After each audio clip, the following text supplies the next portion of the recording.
I think during my career, I used to know that procurement, they are the friends of the finance. They used to deliver the saving and make sure that we are in line with the strategy. And Sulaiman, the minute you confirmed the invite, I was extremely delighted because I was keen to speak from a commercial lens and procurement. And I think you have so much value to bring on the table at this discussion. So welcome to the show. Thank you very much, Reda, and I really appreciate hosting me in today's session. And I always, try to add value to anyone as possible. Great. So let's start from the beginning. So to introduce someone, simply to ask this person about his or her purpose in life. That's the best way to introduce anyone. So quickly jumping into the question, what is your purpose in life? Good question. And 2 years before, I'll start with the story. 2 years before, I had a gathering in my family. And I told them, let's have this gathering productive. And I told my cousins, I'll ask you a couple of questions in this gathering, and let's see your answer. So I select 3 of them, and I asked them the same question. What's your purpose in life? And none of them were able to answer the question. And I told them, I'll help you in knowing your purpose. Just bear some time with me. Let me ask you a couple of questions. So I asked the first one, what's your goal in life? He said, I want to be rich. I asked the second one, what's your goal in life? He said, I want to have authority and power. I asked the third one, what's your goal in life? He said, I want to be famous. I tend to expect their, answers. So I select the first one. I told him, why you want to be rich? He said, simply because I want a lot of money. So I told him again, why you want a lot of money? So suddenly everybody in the majlis said, why you're asking so many whys? I said, this is the way to understand your purpose in life. True. Just bear some time with me. So I told him, why you want a lot of money? He said, because I want to buy anything I want. And I told him, why you want to buy anything you want? Then he took a pause and he thought about the question and he said, because I'm trying to help my family so they can buy anything they want and they are not in need for anyone. And I told him, that's a meaningful and a good purpose. Let's rephrase it, that you're trying to help your family. And being rich can be a financial goal. So I structure, the conversation with them. I told them, you need to have a meaningful purpose in life. However, you need to define different goals to be aligned with that purpose. And it's not only financial goal. You need to have a financial goal, that's good. You need to have a goal associated with your mental health, goal associated with your physical health, goal associated with social health, your relationship with others, with your family even, goal associated with for your soul and inner peace. And each of this connected to each other, brother. So you cannot just focus on saying that I need to be focusing on the financial goal and ignore your physical health. Imagine if you're sick, you will not be able to achieve your financial goal, whatever goal you have set. So you need to have all these goals set and then put a sub goals for every goals.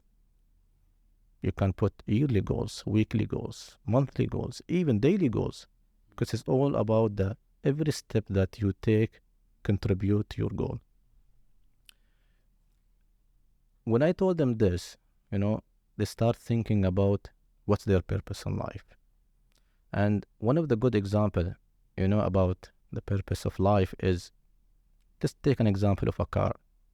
The purpose of a car is to take us from a destination to a destination. And the fuel helps the car, to reach that destination. Same thing for the organization. The purpose should be not to make money, but to achieve their goals and vision. And the money helps the organization to achieve this vision and goals. So if you ask me my vision, honestly saying, or my purpose in life, I would say is all about give to people without any expectation in return and give to them even if you don't have much, because I truly believe is the reward will be bigger and than more than that you expected and imagined.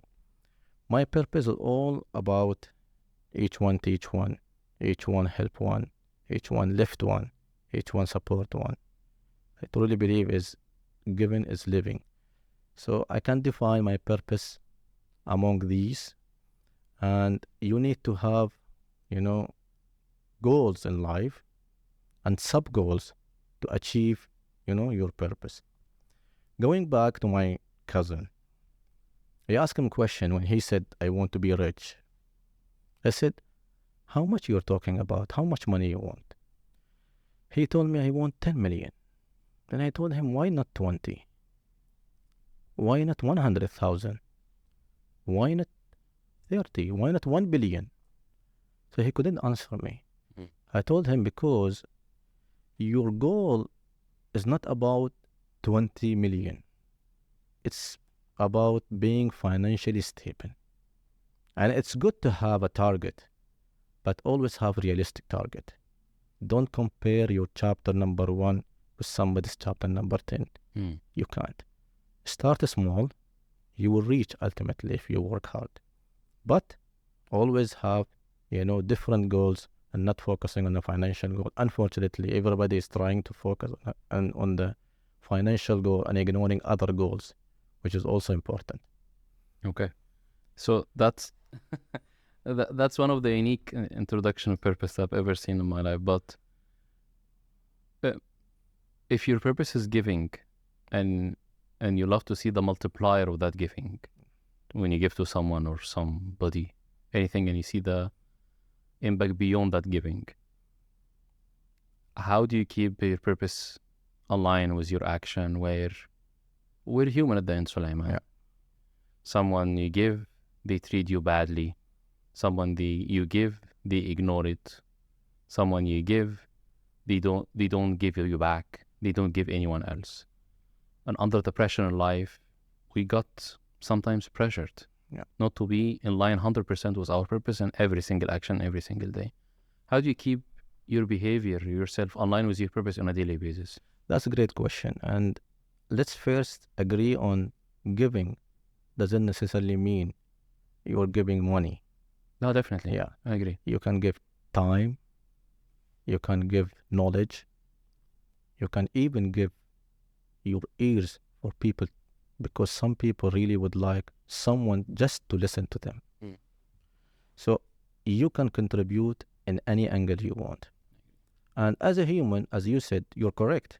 That's why I said there are different goals. One of the goals, if you would like to emphasize on it, the inner peace and your soul, your relationship with God, for example. Life is not all about positive things. I like, one of the saying they said, you will see negativity in life, but as a good leader, good person, how you can make that negativity circle smaller and smaller, that's how you become successful in life and you move forward. You cannot avoid negativity, but how you can make it smaller, their impact is small in your life, and always you need to focus on these goals. And the best goal, I think, what everybody is looking at, honestly saying, is inner peace. The more you are with the peace with yourself, and the maturity increase, and what happens in the world, the impact will not be that high. Okay. So, I agree with you in how to convert negativity into positivity, or not to be down with the negativity in life. But definitely you didn't get a moment to be down whenever you got disappointed with people. Have you ever got disappointed with people? Of course, we're all human. Yeah. We get disappointed. That's why they always say that when you grow up, your circle of your friends doesn't increase. True. You're right. Decrease. Yeah. Because you always look to spend time with quality people. Okay. So this is part of life. The more you understand this earlier in life, better. you know. Okay. So moving from the purpose, يعني the Suleiman, you have a brand, if I may say. The minute your name is on the screen, it is linked with the change. It's like top of mind. Suleiman, change. And even you choose the word change agent as well. Not only believing in the change, driving the change. You choose the word change agent, like a messenger of the change. So how do you define change? Before saying, let me just say this is statement, and I think it's very important for us when it comes to professional life or personal life to realize this is statement. If you're doing the same job in the same way for more than 3 months, you're not improving. Now, 3 months is a suggested timeline. It can increase, it can decrease. But it's very important for us to understand this statement because it will push us for continuous improvement. Now, change is not a one-time task. It's a journey, and we all go through change. And the good thing is you are in the competition with yourself. You are not in competition with others. So the more you have that mindset of change, that I want to be a better version of myself tomorrow, you will keep learning new things, new experience, a new habit. Why change of agent? Truly believe is change is part of life. It's the only constant thing in life. We all go through changes. We used to be in primary school, then secondary school, then high school, then college, then at work. Some of us got a leadership position, getting married, having kids are growing. All these phases change. So imagine you come with the same mindset as you in primary school, or even you were single, when you were getting married, you're applying the same mindset. You can't succeed. True. So this is part of life, and we all go through that journey. For every stage that we go through is a change, which means different mindset, different tools, different knowledge, maybe different group of people, different experiences. That's why I really emphasize and talk a lot about change, because we need to have that mindset in order to continue and move forward in life. Okay. So if I may ask, why change agent or agent of the change? Why choose that? I believe people really try to find someone, to believe in. And being agent of change, I'm not trying to just focus on one area, in a professional life, in a personal life. I'm agent of change if somebody would like, as much as possible, we all have capabilities and, space. As much as possible, if you can contribute to somebody's life, that's my day. I remember when I start posting in LinkedIn and even WhatsApp, sometimes WhatsApp status group, I receive a reply from people honestly saying, you made my day. I was asking myself, I did not do anything except posting maybe a thought of myself, but it really contributed big in somebody's life. Someone said, I really needed it today. So what I'm saying is, I don't expect a reply. I don't expect, because I truly believe that God will pay me one day. That kind of belief that you have in life, I think what pushed me to move forward, and I always believe in change in life, because that's that part of life. Yeah, I agree with you. So moving from the change subject to procurement, most of your career, as you said in our discussion offline, was around the procurement and operation. Yeah. And I think someone believing in the change, I think this is the right job, because Yeah, procurement is all about the change. exactly. So you can adapt on the change quickly, professionally and personally as well. And the minute one of the misconceptions, so in this podcast, we're driving a mission to remove some misunderstanding or misconceptual thing about the finance and the role of finance. I truly believe as well there is misconceptual concept about procurement in organization. The minute you say that this is the procurement function, it's all about cost cutting, cost saving, and that's it. So I'll start my discussion with you in the value procurement and the financial impact. That's our main subject. But if you go quickly to the first question, how do you define the role of procurement beyond cost saving? Let me start saying this. If a procurement function today always focusing on cost saving, it will be really an essential draw and fallback for that function. Procurement is more than cost saving. I'm not saying it for sake of saying it. I have experienced it and I have seen it and I have discussed this with so many leaders. I'll just say a couple of things about value of procurement. COVID-19 has shown the importance of procurement and supply chain professionals. I agree. And we believe the organization who really move forward, those organizations who had a good relationship with suppliers. So when it comes to COVID-19, nobody was asking about cost.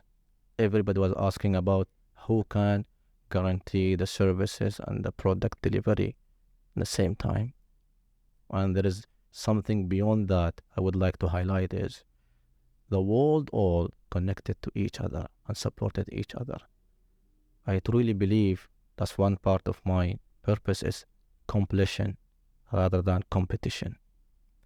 Competition takes you to a certain level, but completion will take you far away, which means I complete you, Reda, you complete me. It's not like one person doing everything. We all need each other.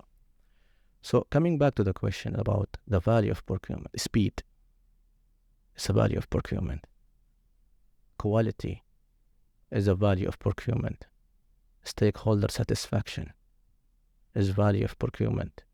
Reducing risk, how we can ensure lowering the disruption in supply chain and procurement is a value. Innovation. Procurement today has two main stakeholders, internal and external suppliers.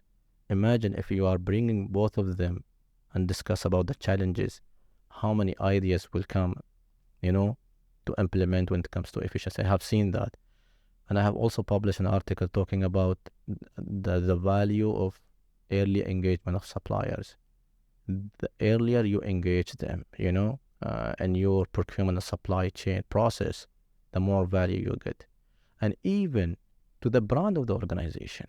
Now, this is really an important topic to highlight is people really underestimate the damage of poor suppliers, within the organization. So a poor supplier means disruption in the supply chain, which affect your brand. So procurement really play an important role when it comes to brand of the organization. So something you don't or you never underestimate, when it comes to procurement value. And it goes, for example, protecting sustainability, protecting your environment, recycling process. If you put a cost in one area and you put all the values in other area, you will see, no, procurement is more than this, I always inform all the leaders, even finance professionals, we all fight against each other sometimes, Procurement is not a one-time deal. It's more about long-term relationship. And that's where I think we always, having that misunderstanding about give me the real value of saving. But our language is saving, it's not in 1 year. Saving can be in, 3 years or 4 years, I truly believe is procurement is not only saving costs, it's more than that. You mentioned one thing is the conflict or the agreement or disagreement between procurement and finance, where finance relies more on reliable input from procurement. There is an external financial forecast that impact maybe the share price if the company is publicly listed. Yeah. And any delayed or wrong input in the procurement when it comes to the cost, it means a financial decision in the market when it comes to pricing, investment, growing, shaking the share price in the market. And I agree with you that procurement, you drive it, you articulate it beautifully. I have to agree, Sulaiman, that it's not fire and go or catch and go when it comes to deals. It's a long-term relation. Yeah. And make sure that you have a reliable procurement, reliable suppliers that can make the business sustainable. Yeah. So I fully agree with you. And I think the conflict is healthy for the business. To have a disagreement with the finance, that's a healthy. Finance will push you for more as an extra mile. You will push finance for more and extra cautious and make sure that they are fully aware of the risk when it comes to the procurement part. Do you agree with me on that? Yeah, I agree. Conflict and disagreement is good. That push you to think out of the box. That's really great. But I always believe that we all need to align, the same goal.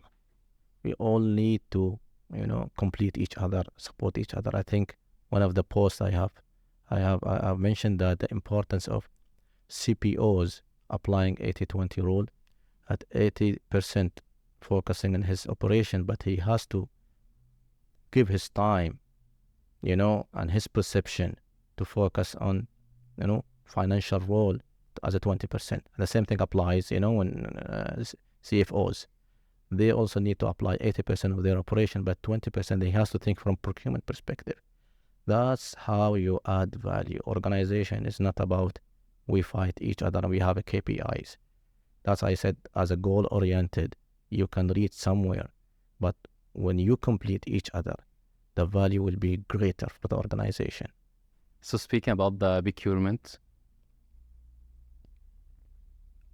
I'm sure you're following the ongoing trends when it comes to technology, AI in the market. Is the AI is going to take some jobs and all of this concern in the market. So being in the procurement field, how do you see technology impacting procurement function? You started with a good question that people fear about losing jobs. And I think a very good example about when internet, came to the world, people thought that it will really eliminate jobs, but it created different jobs. I think what is important is we need to realize the change and upskill ourselves. And I'll give you an example before going to the question is, I have seen a real example about somebody, how he upskilled himself because of a change. Now, COVID-19 is a change. And I had to go to out of the country for an event. Then I have to buy certain clothes. Don't have experience on that cloth. And I went to the shop and I saw the salesman. I told him, can you help me selection of colors and, the dress and the shoes and, the combination and these kind of things. And he was so professional. Then before paying, I told him, you look so professional. Thank you for helping me. How long you have been in sales? And suddenly he told me that it's only 2 years of experience. I said, how come? You look so professional, knowledgeable about the product and the process, greeting customers. He said, I used to be an accountant. Imagine from back office to front office. I said, how come? As an accountant. He said, an accountant and the organization, the company, because of COVID-19, they had to, lay off people. And I don't have a choice. They told me, if you want, there's a position, but it's sales. He said, I think almost 3-4 months, I started reading all books related to sales and pushed myself. And I thought I learned new skills. Now I'm a salesman. I can see myself good at sales. That gives you an important message when it comes to technology. Now, technology is evolving and will maybe do most of the transactional work that maybe procurement professional do, transactional process. But as a procurement professional, you need to equip yourself different things. And I will talk about how I always, develop my digital transformation roadmap. But let me refer to Gartner research in 2023. They say that CPO's three main trends and focus area is one of them is, for example, digital transformation, how to increase the digital transformation of procurement function. The second one is supplier shortfalls, how we can be good in forecasting, so we can at least minimize the risk and disruption in the business. And the third one, always they focus on how to increase sustainability, how to push for total cost of ownership, or total cost of, the cost of the life cycle.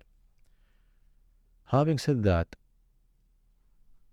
there is 4 objectives they mention in the research that focus on increasing sustainability, controlling inflation, reducing risk, diversity, and increasing margins. And diversity, if you see in the COVID-19, I always mention this, I don't create strategy. I always like to create change that drives a strategy. Yes, I've seen that. Yeah, because COVID-19 is a change, and you saw strategies change because of that change.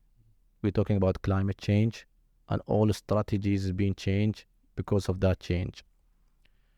So, referring to the COVID-19 and the changes, I always believe that if you want to build strategies, you need to have a change in order to build a strategy. Going back to the technology strength, in the research, they say 2 main areas of focus we need to focus on and build our technology behind it. One, how to optimize our category management, which about spend management, tail spend, how to control that. The other part is maximizing our supplier management, sustainability, performance, reduce risk. How easy I can discover a new supplier if I want the database and network.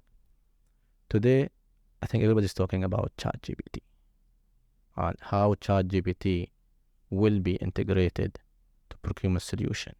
Okay. I have seen some organizations working, and some companies are working, honestly saying, and integrating ChatGPT. I don't know how, and the procurement processes. We cannot avoid technologies. Technology is a big enabler. That's why I always say this, when you develop your digital transformation roadmap, it's not only about technology. There's 5 main elements you need to focus on. 1, people, the most critical, arm in this whole roadmap. Believe it or not, we are a reason of all problems, and we are the solution of all problems. True. So people, how to upskill them, how to motivate them, inspire them, equip them with the right tools. So you need to focus on people, because I truly believe it's not about the company name, it's about the people who's working in that company that make difference. Second is process, operations, process, procedures, policies. That's another element you have to focus on, how to optimize and make your process efficient. The third one is the technology.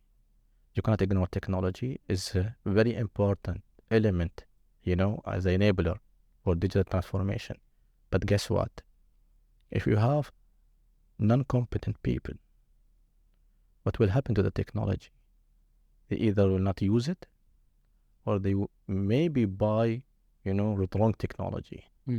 So it's an equation, The fourth one, which is one of the most important thing I think most of the organizations need to focus on, especially with the changes that are going on in the world, is corporate culture. The issues with corporate culture is not only procurement, it's a culture of the organization. Involve leadership, involve suppliers, people, location, so many things. Last part, I think most of people used to ignore them and they came on the table, supplier management. Mm. When COVID-19 had put them on the table, that's very important to manage your suppliers, because in the wrong situation, they will be, the people who will support you.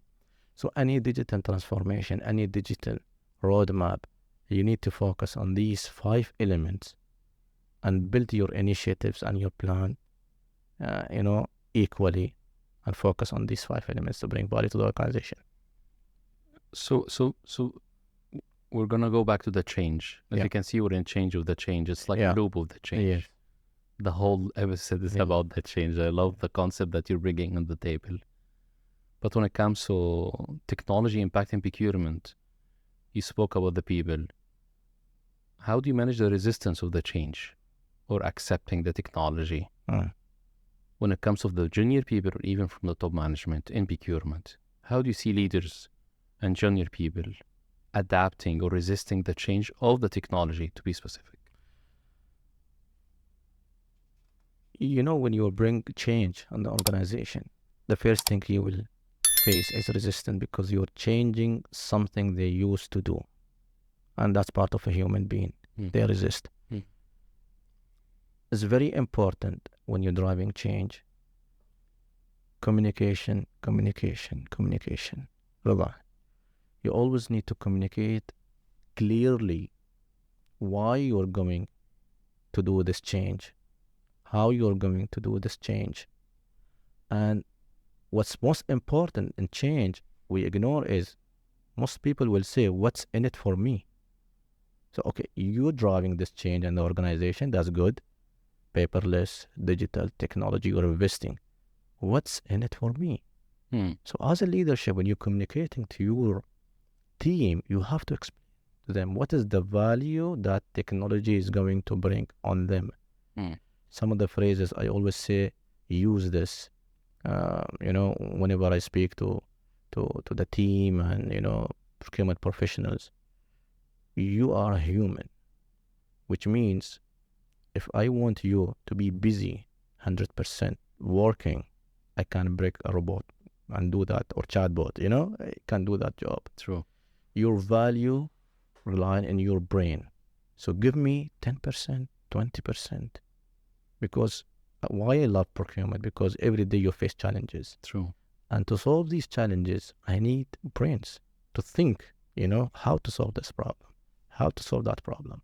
And my advice to all procurement leaders, we tend to focus always, with solving problem on our function only. Just go broader. You always need to drive change by focusing on the customer journey from the day he start the process till end of the day. So how I can improve the customer journey? There where you see yourself thinking differently among others. So your value is not only you're bringing it to the procurement function. Your value, sitting with the stakeholders, sit and understand their pain area. Each of them, each department, check their pain area. Draw a roadmap, communicate with them, and work on the quick wins. Because they want to see that value. The moment they see the value, they will start believing in procurement. Your team will start believing in themselves and yourself. So you slowly you are spreading the culture of change within the organization. And the moment you kick the ball, and the ball will keep rolling, and things will move. Okay, I agree. So a few minutes back, you mentioned one of the key values that procurement can drive beyond cost saving. One of them, you mentioned quality. Yeah. I have to say, for me as a finance person, I found it difficult for me. I'm just confessing for you that I don't know how to see the thin line difference between driving the right cost saving and maintaining the benchmark of the quality. It's confusing for me. I need your support here. Okay. So whenever you get a different quotation from different suppliers, and then you start to squeeze here and there, and both of them start to leverage on the quality, how you shadow their margin, their profitability, and then how do you accept what's the right level? to accept a specific quality at specific cost saving. You see what I'm saying? I get your point. This is, I think, a general questions because you cannot, the quality itself, it's different from person to person. I'll give an example, especially in the services. Now, this room, your perception about how clean is this room and what you require, to add, for example, in the contract that you want this room to be clean, it's different than myself. I agree. That's what I'm saying. When it comes to quality, it's a perception more. So one of the things that you need to avoid is to really have a clear specification and understanding when you are setting a target with a supplier, for example. What is quality means? You need to clearly specify the quality, specification.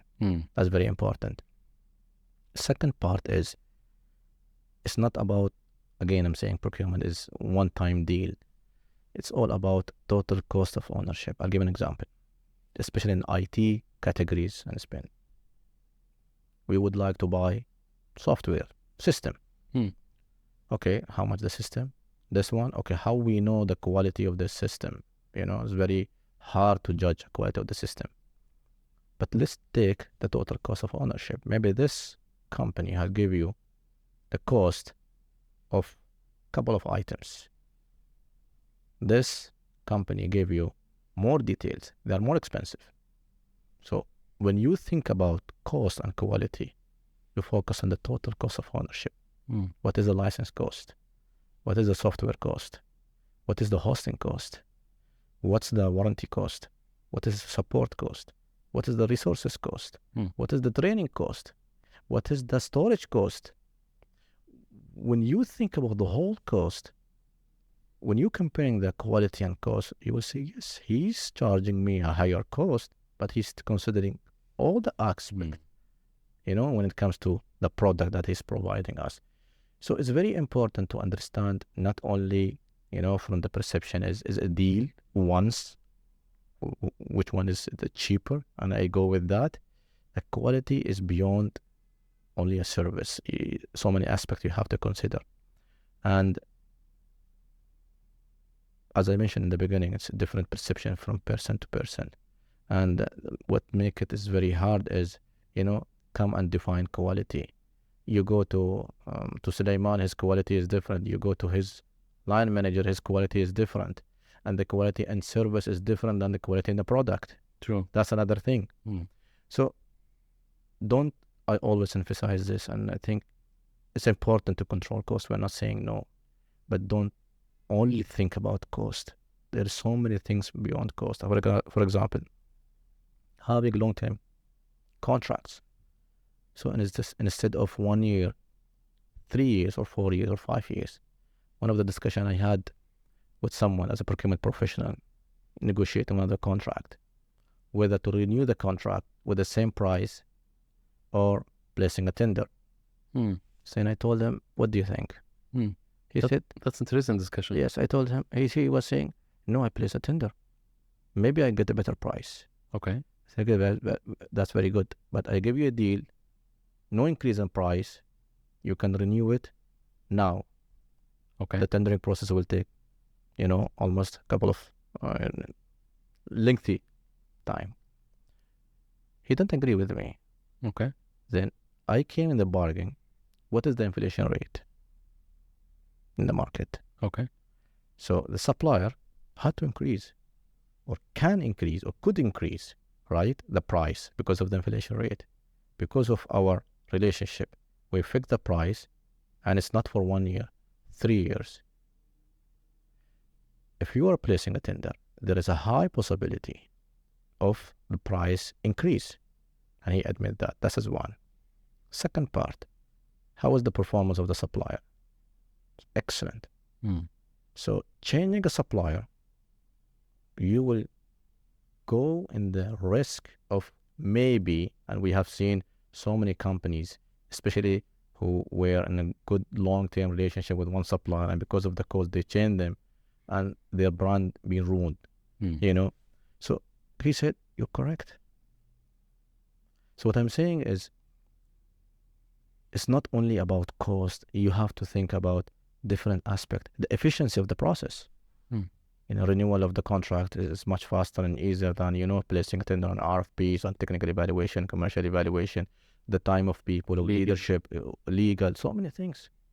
So that's, what I'm trying to, share to people about procurement. Procurement is not only now about how good you are in doing your procurement process. No, think broadly. And that's take us to next level is procurement role is not how good and efficient you are in doing your job. You need to equip yourself with the different skills, soft skills, negotiation, how to influence people, how to understand people, how to drive change within people, how to talk people, how to connect with people. Believe it. I mean, it's very important skills if you're really sitting in a leadership position and you are thinking about driving change and adding value. I thought it was so simple. Like, you know what you're doing and that's it. No. I always classify the value of the person at 3 levels. If you really want to be an excellent, professional in whatever industry you are. One is your technical experience and knowledge. You're so technical, you're so good. So you need to be good at what you're doing. Okay. Second one, emotional intelligence. You need to understand yourself and you need to understand people. The third one, social intelligence. You need to understand what's going on in the relationship with people, and not on people, with the organization or other organization. So if you want to be different and drive change, it's not about how good an expert I am in doing my job. You have to go beyond that, being emotionally intelligent, soft skills, communication skills, becoming really key. And I think in one of the interviews with Warren Buffett, and he said, if I would like to advise someone, to equip with a certain skills, I would say communication. It is very important that we understand communication is really key, and it's not about communication. I was discussing with someone about communication. He was saying we communicate with others through emails. That's a tool. That's not a communication. You're using a tool to communicate, but it's not a communication. One of the good leaders, I work under him, and he advised me, most of the disagreement, dispute, issues, you can solve it with a cup of coffee. True. Really, with a cup of coffee, and you meet him face to face. I do believe that the email is the weakest communication mean that we can use in our life. Email because there is no emotional behavior behind it. Everybody understands the email from different perception. Yes, we need email to document. We are not saying that, but you are not in a position only to document. That's another important subject. We are here to solve problems. We are here to bring value. It's not about only documenting, and I did documented the issues and I saved myself. It's not about that. Okay. Leadership is beyond that. Okay. So speak about the communication. Yeah. Our podcast, Finance for Non-Finance, we're driving the financial and commercial knowledge to non-finance people. How do you see the procurement and finance work together? We touched base before a few minutes ago on the conflict or disagreement between finance and procurement. So if you can share some light on what's the best example that you have ever seen or you can imagine as a collaboration between procurement and finance, and how they can overcome any challenge in terms of working together to deliver the overall company strategy or target. It is very essential, I think, nowadays. I have talked about completion mindset. Now, COVID-19 had shown that importance, that we all complete each other. Everybody was working to support each other. Now, taking that concept, procurement and finance, I think one of the important element is procurement need to understand finance language, Mm. and finance need to understand procurement language. By understanding both languages, I think, that gap will be shortened. That's very important. And it's not a competition. That's what we are trying to avoid. Completion. Exactly. That's completion. I complete you as a finance, and finance completing me as a procurement. But understanding the language of each other is very important. If you don't understand, you will not be understood. So let's understand each other language is very important. The second part, I think, was very important is as a leadership. It's not about you. It's all about us. So when you talk and you have an agreement with and a leadership level, cascade it down, because team needs to understand that they need to work together. So it's not like, I'm in a good relationship with Reda. Reda is in a good relationship with me. What about the team? We are not communicating to them. So you need to cascade it down, to your team, and tell them how important is you work together. And understanding the language doesn't mean, just knowing what's procurement is doing. You need to put effort to upskill your procurement, and the same thing applies there.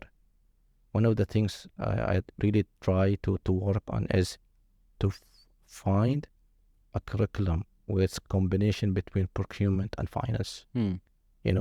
Procurement need to understand the balance sheet and liabilities and a cash flow. This kind of is very important, because it's at the end, it's contributing there, whatever they do. Exactly. They have direct contributions. Exactly. Direct. Exactly. But, if you ask most of the procurement professionals, maybe, I'm talking about the juniors, they don't know about the really contribution. So that's the language I'm saying. When you're cascading, you need to communicate to them and speak to them that your value goes to that document, which goes to board of directors. So the same thing applies to and finance. Sit with your procurement, and the more you get the information, and the more you know how they do the work, it will add value to you. Okay. That's a critical point. Procurement team, they need to be aware of the balance sheet, income statement, cash flow, at least these three statements. Yeah. And that's why we have finance for non-finance Exactly. podcasts. One of the session, we went through the details of that as well. Yeah. So they are all welcome in that show to go and maybe listen. we'll have another one, procurement for non-procurement. Exactly. I think that's your new podcast. Good one. Yeah.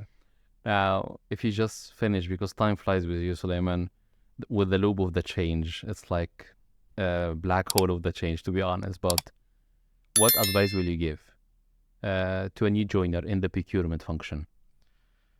I would say that procurement is really a challenging and interesting role. You will not feel bored working in procurement. However, procurement is not only about how good you're buying. When we talked about the values, I missed one important value, is procurement sometimes means avoid buying. Simply by asking one question: why? Why do you need this material? Why do you need this service? And guess what? Most of the people, users, when you ask them why you want this service, the simple answer is because I have a budget. It's not because I need it. So procurement is not only, as a new joiner, focus on your technical aspects, be good at what you're doing, not only in one aspect. Think about the total process and procurement. Then focus on how you become emotionally intelligent, how to deal with people. And then the more you grow, how to become social intelligence, understanding people, understanding myself, build relationship with people. Yeah. Well, I agree with you. So going gradually from the emotional intelligence, then later on the stage social intelligence, which is far advanced than emotional intelligence. Yes. You start knowing yourself, and then you go for the next level of the social intelligence. I agree with you. That's the best advice for all the new joiners, not only procurement, I believe, I think in the whole industry. Yes, in the whole industry. Yeah. That's like a basic now for anyone to join any other industry. And I think the other function. COVID-19 has shown that how the whole world work together and try to save each other in different angles and different,